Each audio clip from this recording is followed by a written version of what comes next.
கோவக்காய் ஜூஸ் எப்படி செய்கிறதுன்னு பார்த்துடலாங்க. அதுக்கு 4 கோவக்காய் எடுத்துக்கலாங்க. தண்ணியில் போட்டு நல்லா வாஷ் பண்ணிக்கோங்க.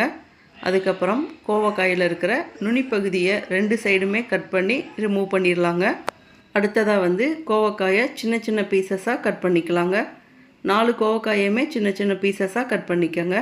அதுக்கப்புறம் அதை அப்படியே மிக்சர் ஜாருக்குள்ளே போட்டுக்கலாங்க. இது கூடவே கொஞ்சமாக உப்பு சேர்த்துக்கலாங்க. சேர்த்துட்டு 1/2 டம்ளர் அளவுக்கு மட்டும் தண்ணி சேர்த்துக்கோங்க. எடுத்த உடனே நிறைய தண்ணி ஊற்றி அரைச்சிட வேணாங்க. கோவக்காய் பார்த்திங்கன்னா முழுசாக அரைப்படாதுங்க. இப்போ அரைச்சதுக்கப்புறம் திரும்பவும் 1/2 டம்ளர் அளவுக்கு தண்ணி சேர்த்து திரும்பவும் ஒருக்கும் அரைச்சி எடுத்துக்கலாங்க. 2 தடவையும் அரைச்சதுக்கப்புறம் ஒரு வடிகட்டியில் ஊற்றி நல்லா ஃபில்டர் பண்ணிக்கலாங்க. இந்த ஜூஸ் பார்த்திங்கன்னா இரத்த சர்க்கரை அளவை குறைக்குதுங்க. வெயிட் லாஸ்க்கும் ரொம்ப ஹெல்ப்பாக இருக்குங்க. அது மட்டும் இல்லைங்க, நம்ம உடம்புல இம்யூனிட்டி பவரை இன்க்ரீஸ் பண்ணுங்க. அவ்வளோதாங்க. இந்த ஜூஸை பார்த்திங்கன்னா அப்படியே ஒரு கிளாஸில் மாற்றிக்கலாங்க. கொஞ்சமாக மிளகுத்தூள் சேர்த்து நல்லா மிக்ஸ் பண்ணி குடிச்சிக்கலாங்க. இந்த ஜூஸ் எப்படி குடிக்கணும்னு பார்த்திங்கன்னா, சாப்பிட்றதுக்கு முன்னாடி ஒரு அரை மணி நேரத்துக்கு முன்னாடி இந்த ஜூஸ் குடிக்கணுங்க. வெறும் வயிற்றில் குடித்தாலும் ரொம்ப நல்லதுங்க.